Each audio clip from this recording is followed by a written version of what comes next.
Queridos, por favor,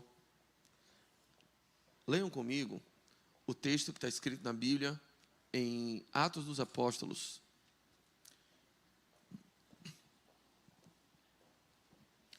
Atos dos Apóstolos, capítulo 26.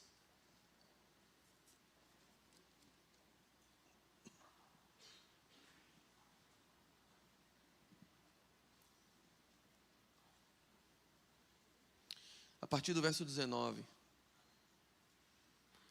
Esse é um discurso de Paulo, o apóstolo Paulo, preso por pregar o evangelho.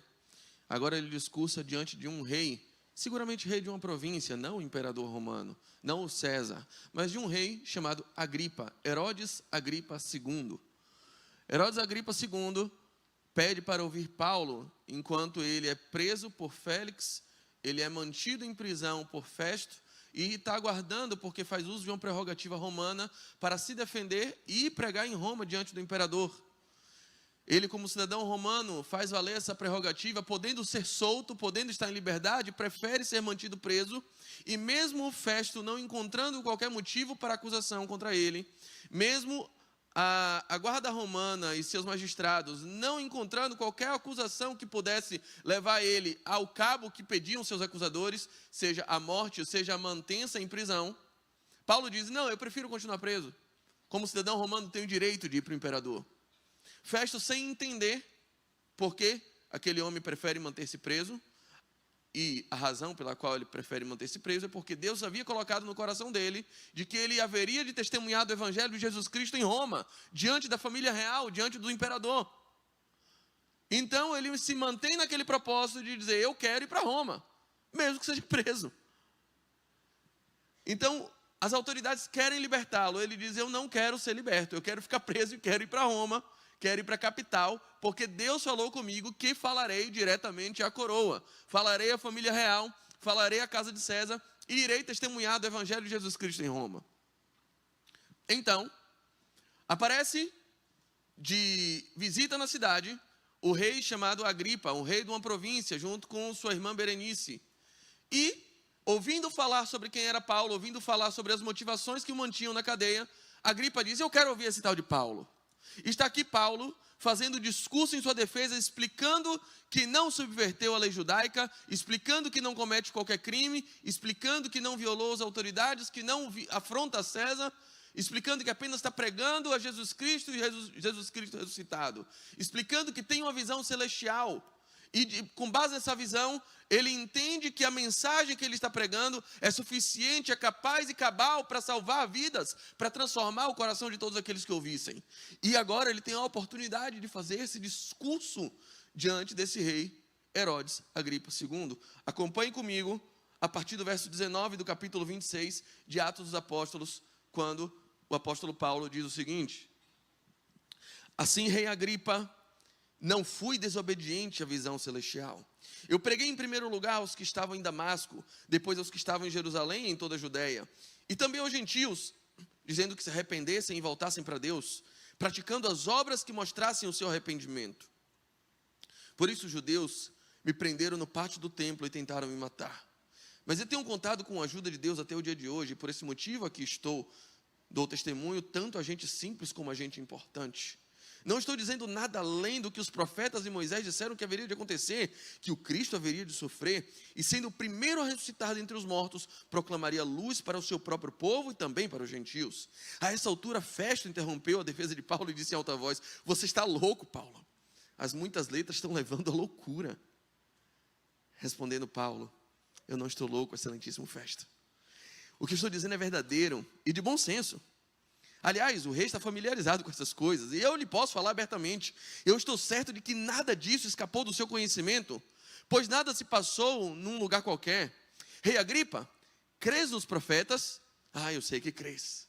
Então Agripa disse a Paulo: Paulo, por pouco você não me convence a tornar-me cristão. Meus queridos, minhas queridas, meus amados e minhas amadas, meus amigos e minhas amigas, deixe-me lhes contar um grande susto que passei no último final de semana. Hoje faz 8 dias que eu tive a inadvertida decisão de voltar à academia para fazer musculação. Não que eu estivesse parado. Há um ano eu tomei a decisão de mudar os meus exercícios. Por falta de tempo, falta absoluta de tempo hábil para fazer 1 hora de treino por dia, mudei para a calistenia, que são exercícios com o peso do próprio corpo para apenas me manter em forma. E então, depois de 1 ano, decidi dar um susto no meu corpo e dizer, vou surpreendê-lo. Quero voltar à hipertrofia. E lá fui eu voltar aos pesos que eu fazia 1 ano atrás, quando estava ativo na musculação, na academia. Peguei os pesos e, como já era de se esperar, não aguentei pegar os mesmos pesos que eu pegava antigamente, mas insisti neles. Se não dá para completar a série, vou até a falha. E eu falhei muitas vezes. Falhei muitas vezes, porém insisti até o fim e completei a série. Quase que acabo a carreira sem guardar a fé. O resultado chegou a partir do dia seguinte. Na quinta-feira, esse braço esquerdo já tinha os seus movimentos reduzidos e ainda está assim, eu não consigo esticar ainda hoje. Já estava bastante comprometido, muita dor. Mas, como bom macho alfa que sou, disse, isso é besteira. Estou apenas no processo de microlesões para hipertrofia. É natural, vou ficar grandão. Dito e feito, o resultado veio rápido, fiquei grandão. Na sexta-feira, o meu braço já estava bem inchado. No sábado, além do inchaço, eu já não conseguia dormir. E meu braço mudou de temperatura, inclusive, estava quente. E minha esposa, sábia que é, disse, amor, acho que você precisa procurar um médico. E aquilo foi me incomodando, porque sábado, véspera de domingo, não sei se você sabe disso. E domingo foi dia das crianças. E eu, com 2 filhos, tinha muitos afazeres programados para o dia das crianças. E eu pensando, puxa, aí na emergência, eu vou perder pelo menos umas 6 horas lá, até sair exame, até o médico atender, e não sei, deve estar cheio e tal. E a gente vai domingo de manhã, não vai. Eu peguei, olha, eu vou agora de noite mesmo, sábado de noite. O quadro não está bom, eu estou achando que distendi o músculo, estou achando que rompi um tendão, alguma coisa nesse nível. Então, vou lá agora, devo voltar umas 2, 3 horas da manhã, durmo, domingo de manhã a gente vai para a igreja e curte o dia das crianças com eles. Dá tempo tranquilo. Pensei. Quando chego lá no médico, ele examina meu braço, faz o exame clínico, vê que não tem qualquer tipo de rotura, não tem problema no osso e não tem um problema grave no músculo.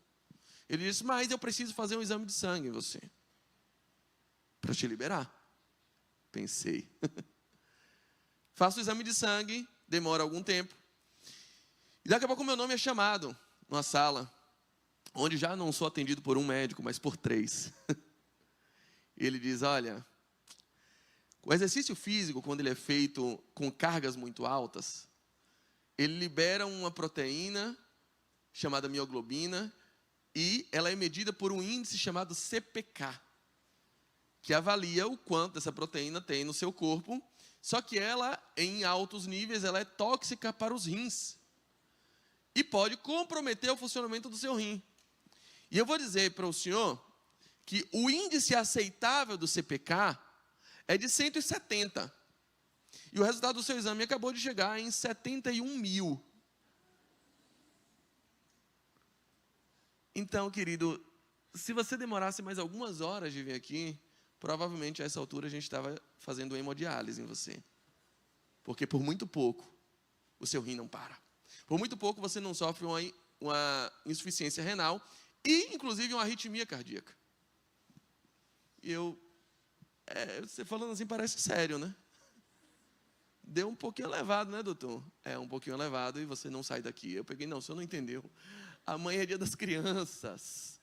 E ele disse, quem não entendeu foi o senhor. A criança hoje é o senhor. Você fica internado. E fui direto para a bomba de infusão de soro para desenvolver um processo de hidratação tentando fazer baixar esse CPK. Em tese, eu estava bem. E era só um problema externo no músculo. E aí naquela hora, sem que eu soubesse, o médico falou assim, ainda bem que você veio, porque quase você tem coisa pior. Eu queria falar rapidamente com você hoje sobre o poder de um quase. O que é um quase? Paulo está falando com um homem interessado em ouvi-lo, um homem que pede para ouvi-lo. Agripa, um rei, um homem de autoridade. Paulo diz: olha, rei, fique tranquilo, eu falo com gente simples, falo com gente importante, falo com gente de autoridade, falo com gente que não manda nem na própria casa, que não tem nem a chave do próprio banheiro. Eu falo com todo mundo e a todos eu tenho anunciado o poder do reino de Deus, tenho anunciado o amor de Jesus Cristo e o quanto Ele tem feito por todos aqueles que o acolhem, o aceitam e o recebem. E digo a todos os homens que é necessário, desde o rei até o mais simples de todos os homens, que se arrependam dos seus pecados e que se voltem e larguem os seus maus caminhos, voltem para Deus. Tenho anunciado a todos, e aquele rei está ávido, está escutando a palavra dele, está interessado nele, e Paulo conhece um pouco de familiaridade com aquele rei, a ponto de dizer: você conhece os profetas, eu não estou falando de algo que você não saiba do que é, você sabe, o que eu estou querendo agora é dar um significado a isso, e dizer que aquelas profecias que você já conhece, a bem da verdade, falavam de Jesus Cristo, esse que morreu e que ressuscitou. Você conhece os profetas, não conhece? Você crê neles, rei Agripa? E o rei, tem uma hora que ele quer dar uma de Durão e fala assim: olha, Paulo, devo confessar, quase você me convence. Olha, que pregação maravilhosa. Paulo, essa pregação que você contou agora, eu nunca tinha ouvido uma coisa igual. Eu fiquei encantado com sua pregação. Olha, por muito pouco, eu não virei cristão, confesso a você. Por muito pouco, eu sou um quase cristão. Olha, porque a sua pregação tocou, me comoveu. Porque o que você falou nessa noite, Paulo, realmente eu não tinha ouvido outras pessoas falarem dessa forma. Dessa vez foi quase, hein? E o que é quase? Imagina que você chega num período do seu casamento que sente a necessidade de aumentar a prole, de aumentar a família. E a sua esposa faz aquele jantar especial. Depois de anos tentando a fertilização, depois de anos tentando e fazendo aquela programação para conseguir, e ela vem com a grande notícia, faz um jantar especial, pega o sapatinho de bebê e diz: amor, tem uma notícia. E você: não, ela estou quase grávida.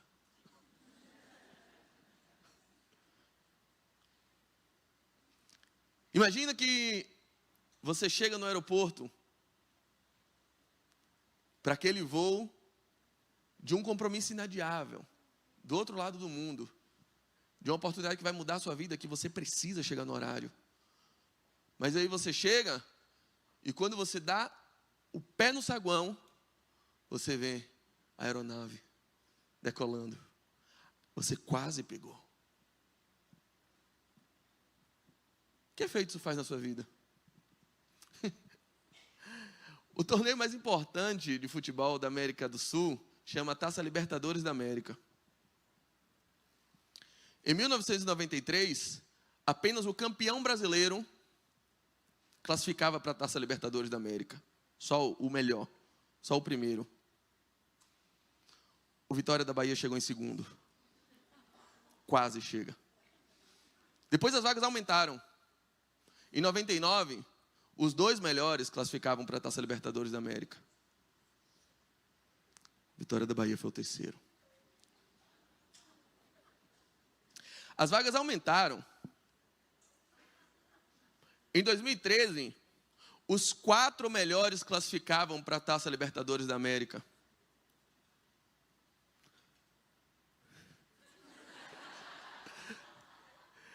Vocês não seriam capazes de acertar a posição do Vitória. Ou seriam? Sim, chegou em quinto.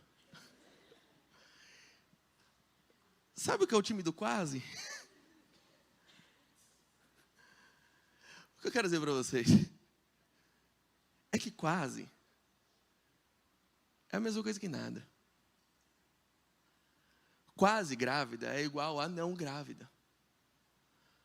Quase classificado é igual a não classificado. Quase cheguei no voo é igual a perdi o voo. E eu quero dizer para você que esse homem, o rei Agripa, um homem quase cristão, um quase salvo, só que no mundo do cristianismo, no mundo espiritual, assim como no mundo físico, quase é sinônimo de não. Quase salvo é sinônimo de irremediavelmente condenado. Eu estou falando de um homem que se apaixonou por uma pregação, que se encantou por um discurso, que conhece os profetas, tem conhecimento das escrituras, que tem vocação, que tem verve religiosa. É um homem que pede para ouvir, é um homem que faz questão e atentamente fita os olhos na talvez mais eloquente pregação já elaborada pelo apóstolo São Paulo, que de forma tão apaixonada defende seu discurso, conta sua história, conta a partir do seu testemunho. O texto que nós não lemos na Bíblia fala da conversão do apóstolo Paulo, de quando ele ouve uma voz diante de uma luz que brilhava mais do que o sol do meio-dia e que gritava diante dos seus ouvidos dizendo: Saulo, Saulo, por que me persegues? Duro é para ti recalcitrar contra os aguilhões. Você não consegue lutar contra aquilo que agora está te prendendo a essa mensagem, a esse amor que lhe tocou de forma irremediável e que você já não pode mais contestar. Paulo conta aquilo de forma visceral, de forma apaixonada, e aquele homem também de forma apaixonada dá atenção. Fecha, interrompe e diz: Paulo, você está maluco, cara, você está estudando demais, as muitas letras te fazem delirar e a Agripa não diz nada, a Agripa quer ouvir. E Paulo diz: fecha, não se meta. A conversa não chegou aí ainda, eu estou falando com ele aqui agora. Eu sei, Agripa, que você acredita nisso. Eu sei que você também está envolvido. Eu sei que tem uma coisa tocando em seu coração. Eu sei que tem uma coisa. E Agripa para, assim, se recompõe, quase chorando, enxuga lágrimas. Olha, faltou pouco. Quase. Eu quase virei um cristão agora. Eu quase virei um salvo. Esse é o quarto Herodes da Bíblia. Há um primeiro, Herodes o Grande, o homem que manda matar os bebês quando Jesus nasce, e deflagra uma perseguição com medo de que venha um grande libertador, um homem terrível, tenebroso. A Bíblia fala de Herodes Antipas, o homem denunciado por João Batista. Por quê? Porque tinha um caso de amor com a sua cunhada, com a esposa do seu irmão, um homem detestável, o homem responsável pelo degolácio, pela degolação de João Batista. A Bíblia fala de Herodes Agripa I, um homem que arvora para si e se arroga na posição do próprio Deus e que deflagra um discurso inflamado de origem e verve política, a ponto de os homens em volta dizerem: essa aqui é a voz de Deus e não de homem. E ele, se arvorando na condição de Deus, usurpando a condição de Deus, se vê comido de bicho e morto na frente daqueles que o louvavam e enchiam de elogios. Aí tem agora o quarto Agripa, o quarto Herodes, Herodes Agripa II, que tem a oportunidade de redimir os Herodes, que tem agora a grande chance de ouro, que tem a bola do pênalti na frente dele, que tem o Golden Ball, que tem a oportunidade de agora abraçar a fé, e ser uma pessoa diferente, e ser um Herodes que vai marcar a dinastia dos Herodes de uma forma totalmente distinta. Ele que não teve um bom pai, ele que não teve um bom tio, que não teve um bom primo, tem agora a oportunidade de abraçar a fé cristã e dizer: olha, se meu pai não abraçou, se meu primo não abraçou, se meu tio não abraçou, se os outros Herodes não deram ouvidos, eu dou. Mas ele fica no quase. E ele não entra no avião. E ele não vai para a Libertadores. Eu vivi uma experiência de quase. Eu cheguei na hora e, graças a Deus, eu quase tenho que fazer hemodiálise. Eu quase tenho meu rim comprometido. Eu quase passei um perrengue e, graças a Deus, pela boca da minha esposa, Deus estava falando: vá no médico, menino. Um problema que eu achava que era só meu braço. Não, braço aqui tem um problema. O médico diz: não, seu braço está ótimo. Já seu rim, não tem a mesma notícia. Vamos ver ele aqui. Aí eu fiquei 2 dias internado. Eu deveria estar internado hoje. Eu pedi alta para tratar e tentar diminuir o meu CPK me hidratando. Aliás, deixa eu beber água.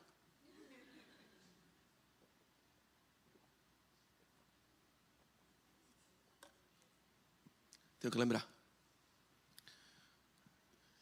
Eu vivi a experiência de um quase. E graças a Deus, esse quase não aconteceu, porque se acontecesse, eu não estaria aqui agora. E é muito importante a gente falar isso porque, sinceramente, todas as quartas, sinceramente, não contem para ninguém. Vocês são a igreja de quarta. Domingo de manhã é outra igreja aqui, tá? Domingo de noite é outra. Domingo, 8 horas é outra. Então, vocês são meus preferidos. O culto de quarta é o culto que eu mais gosto. É um culto que traz uma leveza, eu não sei expressar direito. Se contarem para o pessoal de domingo de manhã, eu digo que é mentira, viu? Falsos. Mas tem uma leveza diferente. Tem uma galera que está vindo do trabalho, que veio do plantão, que veio de qualquer jeito, que veio de farda, de jaleco, que acabou de fechar uma venda no caminho, que veio no Uber e está aqui na guerra. E isso é um clima delicioso. A galera da guerra está junto aqui. Isso embora, é isso mesmo. Tem gente que vem com roupa de academia, isso é delicioso. Isso é uma benção. Mas às vezes eu tenho uma sensação de que, especialmente no culto de quarta, eu falo para muitos quase crentes. Eu falo para muitos quase salvos. Para muitos quase cristãos. Gente que se apaixona pela mensagem. Gente que acha bonito. Olha, lá na Lírio tem uma mensagem legal. Olha, pastor Diogo, o cabelo não é dos melhores, mas a pregação. Pastor Silas, apesar do time que torce, é uma bênção. Gente que se apaixona, gente que faz questão, gente que sai de casa, sai do trabalho para ouvir. Gente que sai correndo para chegar aqui no horário e quer ouvir. E o grande problema não é efetivamente você querer ouvir, isso é um bônus, isso é uma virtude. Mas o problema é que muitas vezes a sua vida não muda nada. Você ouve e diz, olha, hoje foi quase, hein? Hoje quase eu aceito o apelo, hoje quase eu viro cristão, hoje eu quase me transformo, mas amanhã, na quinta, você ainda é a pessoa maledicente, que está cheia de impureza no coração.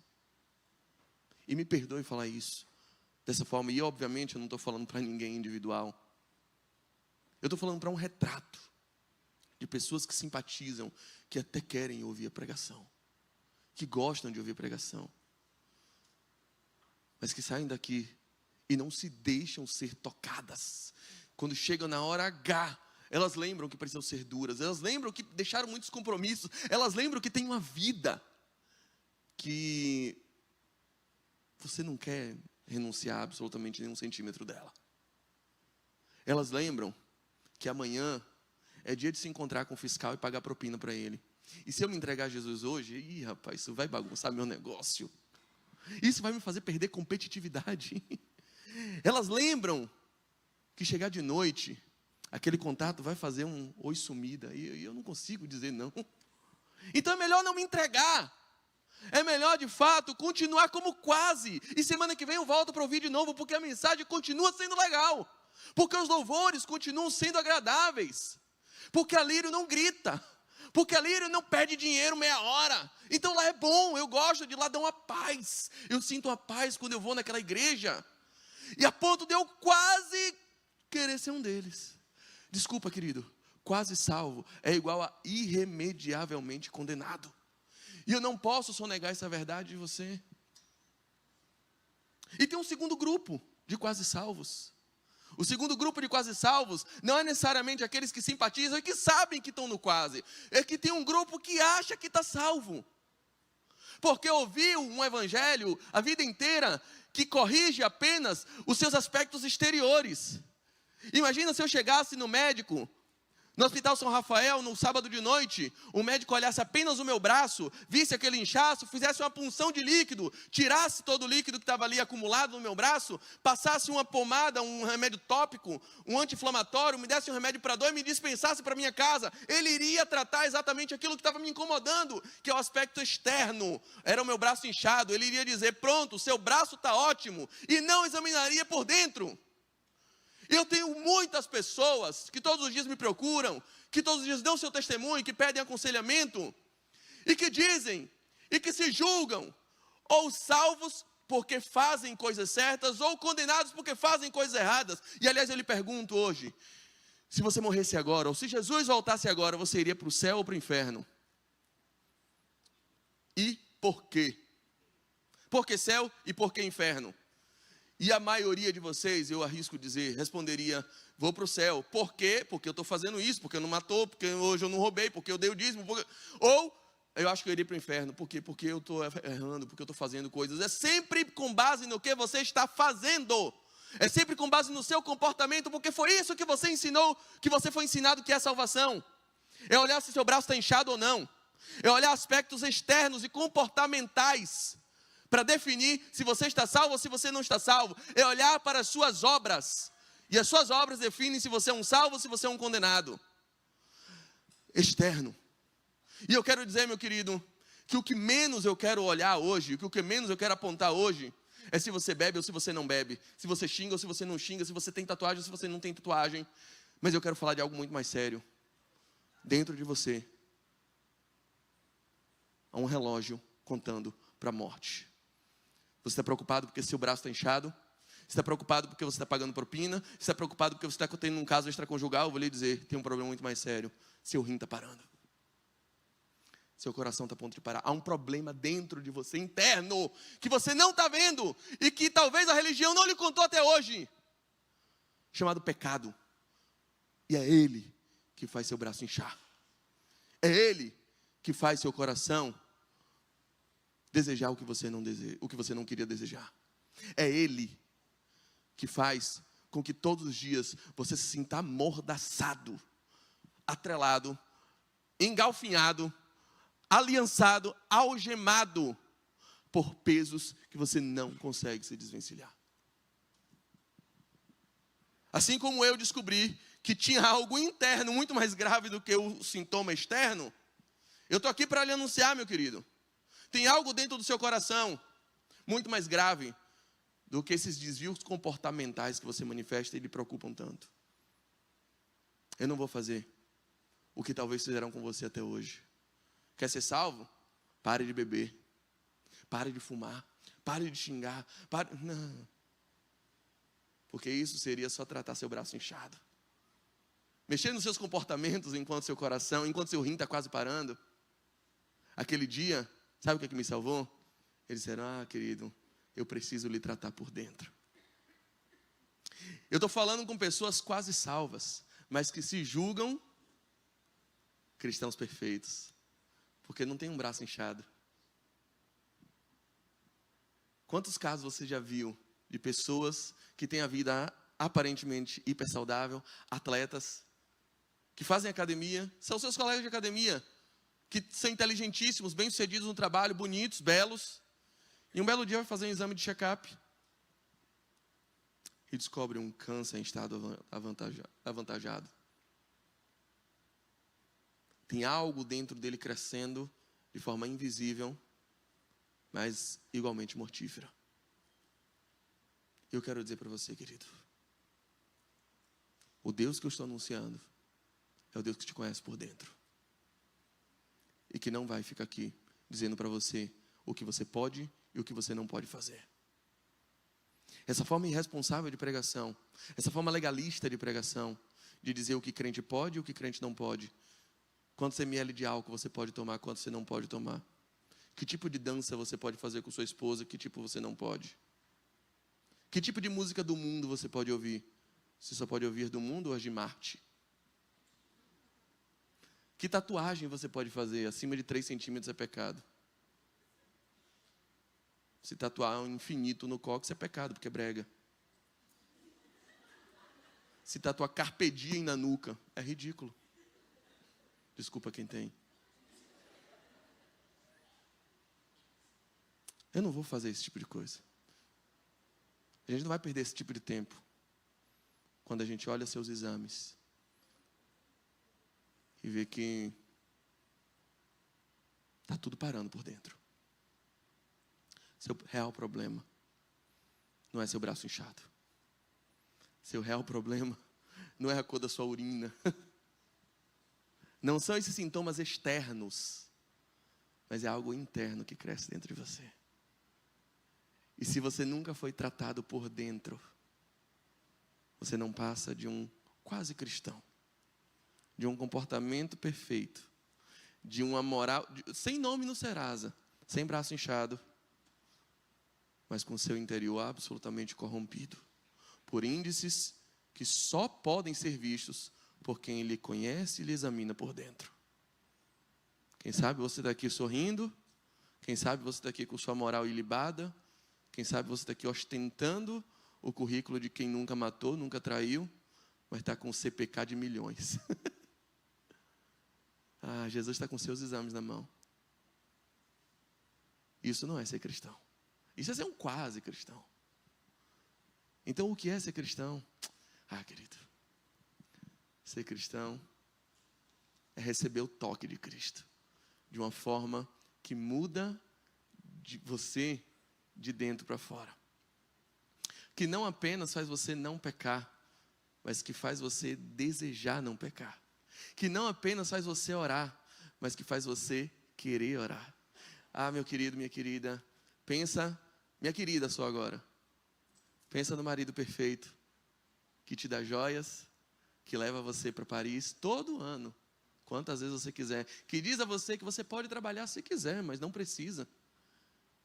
Que quando você está em puerpério, ele tem técnicas 24 horas para dormir com o bebê. Pensa nesse marido.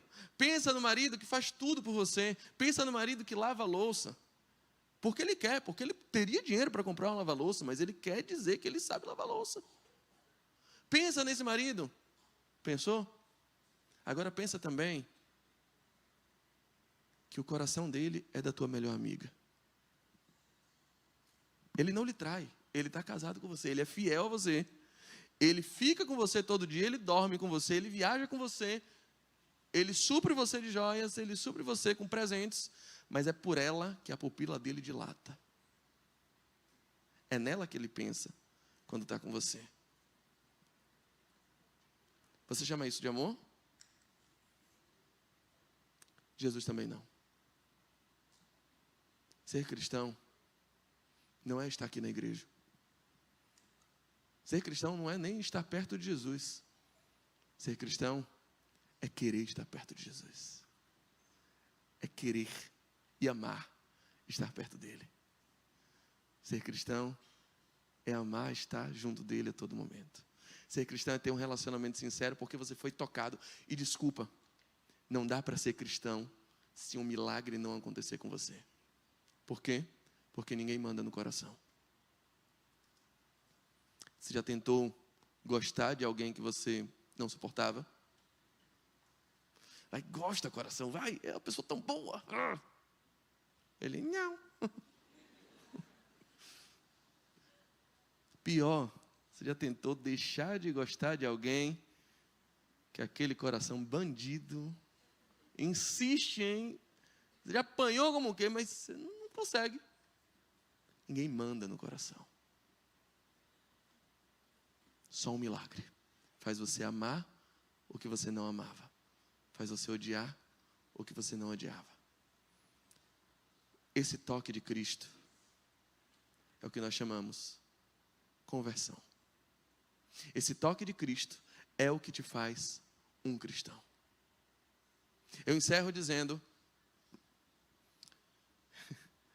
de uma experiência mal feita, malfadada que fizemos no dia do meu casamento. Minha esposa tinha uma prima que a gente queria muito ajudar. A gente queria ajudar ela de toda sorte. E a gente pensou no partido perfeito para ela. Rapaz, fulana com fulano, não daria um match. Muito antes do Tinder. Estava a gente lá na labuta. Processo manual. Qual é? Fala dele para ela, fala dela para ele. E rapaz, olha, Ana, tem uma prima, seu número. E aí falava dela para ele, esse cara maravilhoso, é meio careca, mas honestíssimo, gente boa, trabalhador, vai dar certo. Tinha tudo para dar certo. Gente, tinha tudo para dar certo. Os dois solteiros. Os dois já tinham passado um pouquinho da idade olímpica. Não pegavam mais sub-20. mas dava um caldo, todos os dois.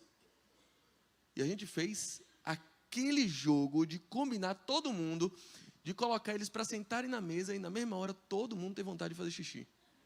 Menos eles. Sentaram na mesma mesa, no meu casamento, sentaram junto, todo mundo levantou, deixei eles dois lá. E aí conversaram.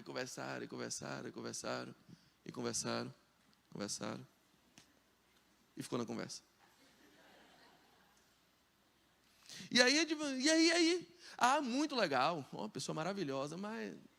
não. E aí, menina... Não, gente boa aí, ele viu, olha... Mas não. Foi quase, velho. Quase. E eu quero dizer a você, para finalizar mesmo, que a igreja, ela tem um papel muito legal. A igreja, ela fala de Jesus para você. E o nome disso é evangelização. Fala de como Jesus é maravilhoso. Fala que Jesus morreu por você. Fala que Jesus ressuscitou por você. Que Jesus vai voltar por você. Fala que Jesus pode ser o seu melhor amigo, seu companheiro. Fala que Jesus é tudo que você precisa. A igreja também, olha o que ela faz. Ela fala de você para Jesus. Em oração. Nós somos uma igreja que ora. E oramos pelas almas. Oramos para que você tenha um encontro com Jesus. Antes de pregar, eu estava ali em oração, dizendo: Senhor, que não seja eu falando, que seja o Senhor falando. Oh Deus, olha o coração dessas pessoas, olha como elas precisam ter um encontro contigo. A igreja tem esse papel maravilhoso. A igreja tem o papel de falar de Jesus para vocês e falar de vocês para Jesus. Mas a igreja não pode se apaixonar por vocês, no lugar de vocês. Se apaixonar por Jesus, sair do quase, é com você. A parte dele ele já fez. Ele dispensou sobre nós o maior amor que pode haver. Não pode haver maior amor do que esse, de dar a vida pelo outro. Jesus deu a vida por você. Jesus já disse que ele está afim. Jesus já disse que ele quer. Agripa naquele dia cometeu o maior de todos os pecados. Ele resistiu ao Espírito Santo até o fim. Disse: olha, se recompôs e disse: hoje foi quase. E você? Hoje é quase? Hoje você se apaixona por ele. Fique de pé. Vamos fazer uma oração.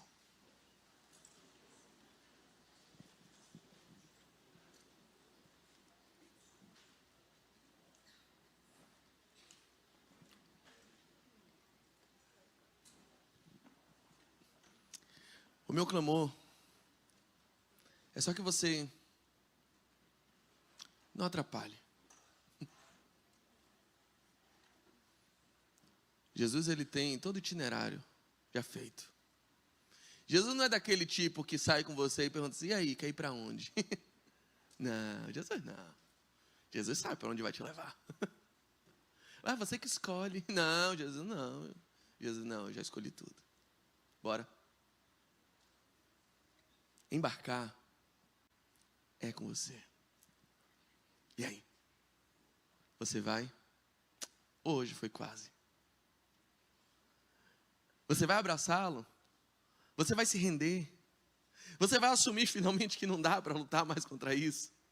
Você vai finalmente receber Jesus em seu coração, confessá-lo como seu único e suficiente Salvador? Parar de achar que salvação é obedecer um livrinho de regras? Parar de achar que se relacionar com Ele é apenas verificar comportamentos externos e dizer: não, eu não mato, eu não fumo, eu não roubo, eu não traio, eu não faço essas coisas. E meu querido, eu não estou falando sobre o que você faz, eu estou falando sobre o que Ele fez por você na cruz.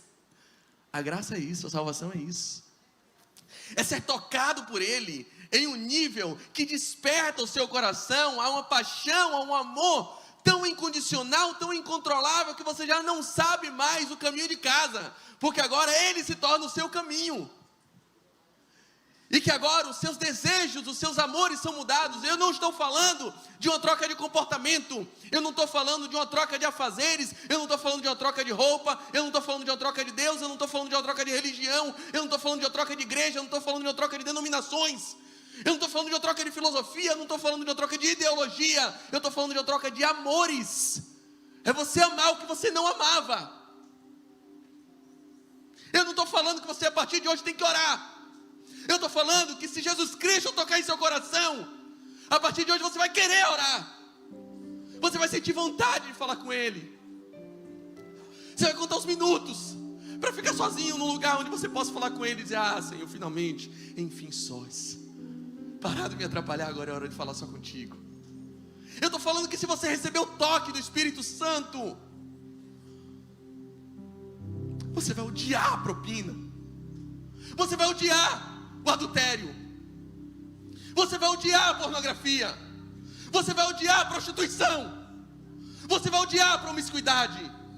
Não é que você vai ficar se segurando: ah, eu não vou ser promíscuo hoje, deixa eu me ensinar. Não. É que você vai ter vontade de vomitar quando isso aparecer no seu caminho.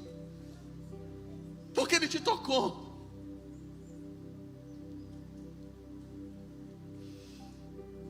E porque você se apaixonou por Ele. E se você ainda não sentiu isso, você está no quase. Eu não estou falando de uma vida perfeita. O crente escorrega também, tá? Mas ele escorrega no nível em que ele para de gostar desse escorregão. Ele escorrega e vai dizer: rapaz, olha o que eu estou fazendo.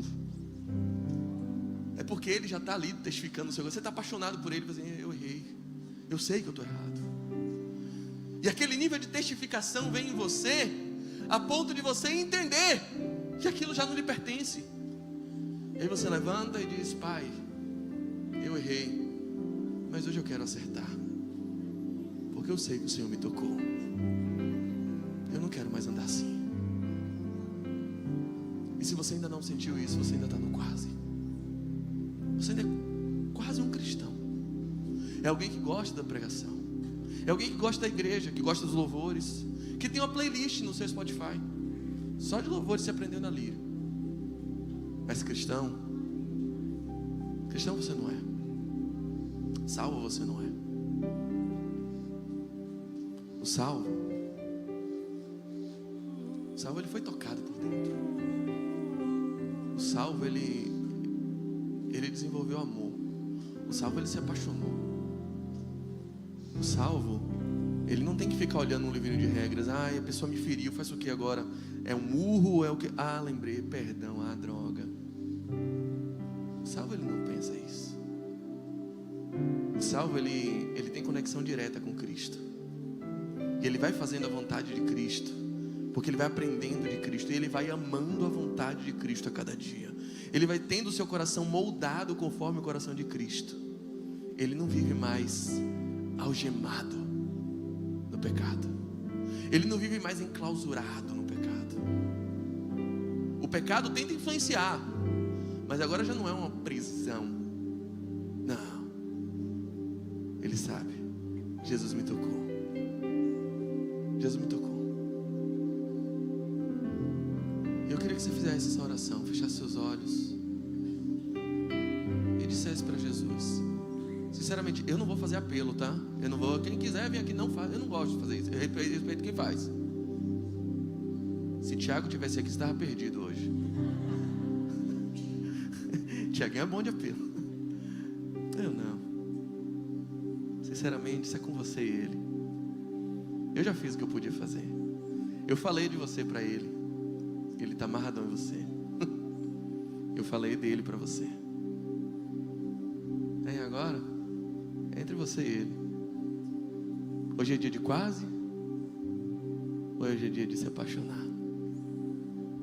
Conversa aí com ele, vai. Algemado por um peso.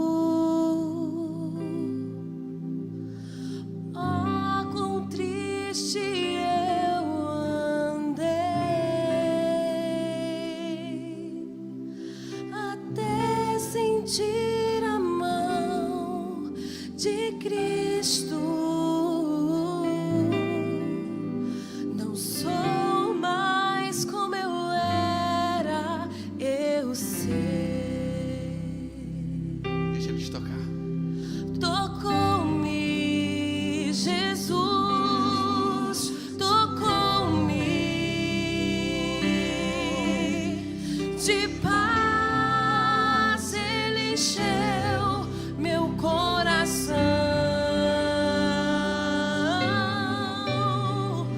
Quando o Senhor Jesus me tocou,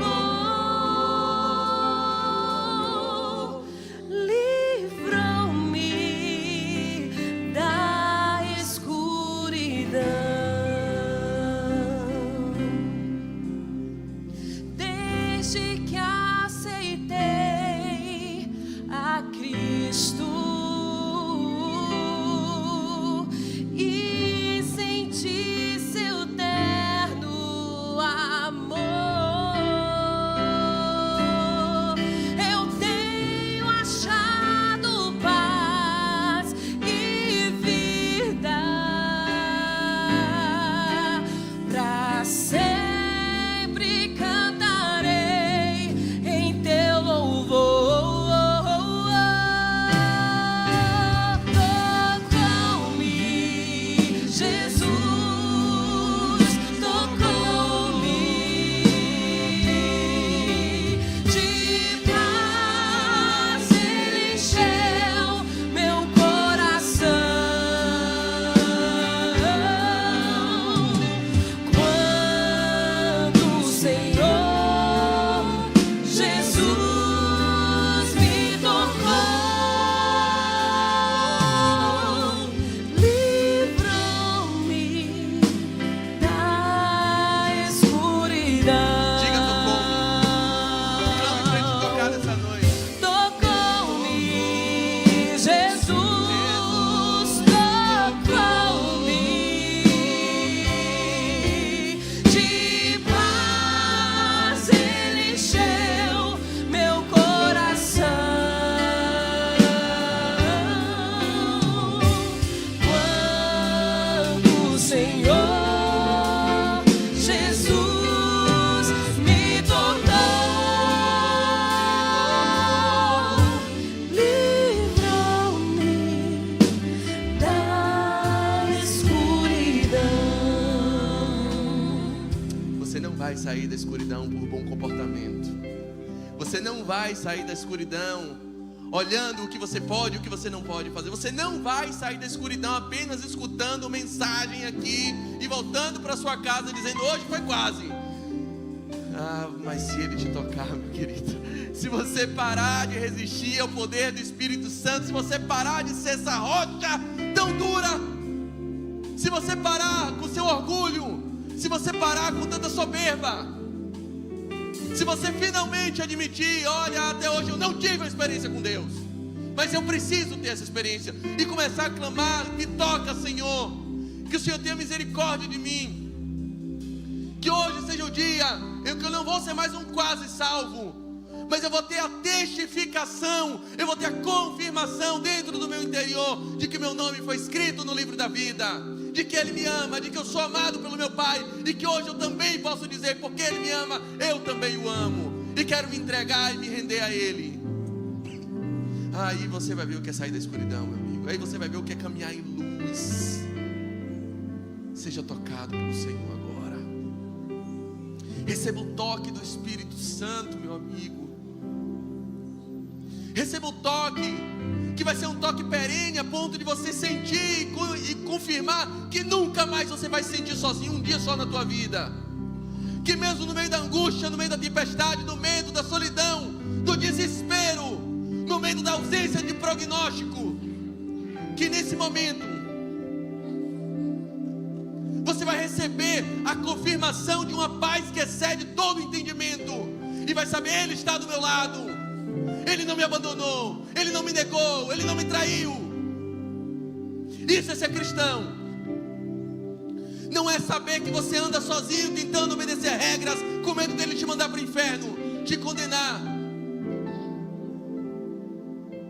Não. É andar em segurança de que você não cai, não pela sua capacidade sobrenatural de não pecar, mas pela decisão dele de te amar. É a mão dele que te segura, não é seu bom comportamento, é Ele, e só Ele.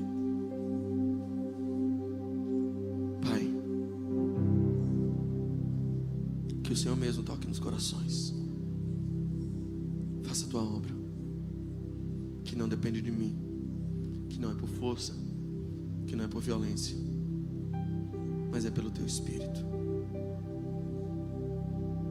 Que hoje as pessoas saiam do quase e finalmente entrem pela porta, a porta estreita que conduz à salvação. Que sejam tocados com o teu toque de amor, que sejam cheios do teu Espírito Santo, seladas pelo sangue do Cordeiro, compradas, redimidas, e que sejam elas santificadas, porque aquele que começa a boa obra, ele é fiel para terminar. Que haja o toque do teu Espírito Santo, que haja salvação, que haja cura, libertação e transformação, no maravilhoso nome do teu Filho Jesus. Em teu nome dizemos que o perfeito amor de Deus o Pai, que a graça restauradora de Jesus Cristo, que a comunhão do Espírito Santo de Deus seja com todos aqueles que saíram do quase e que se declaram redimidos em Cristo, desde agora e até o céu.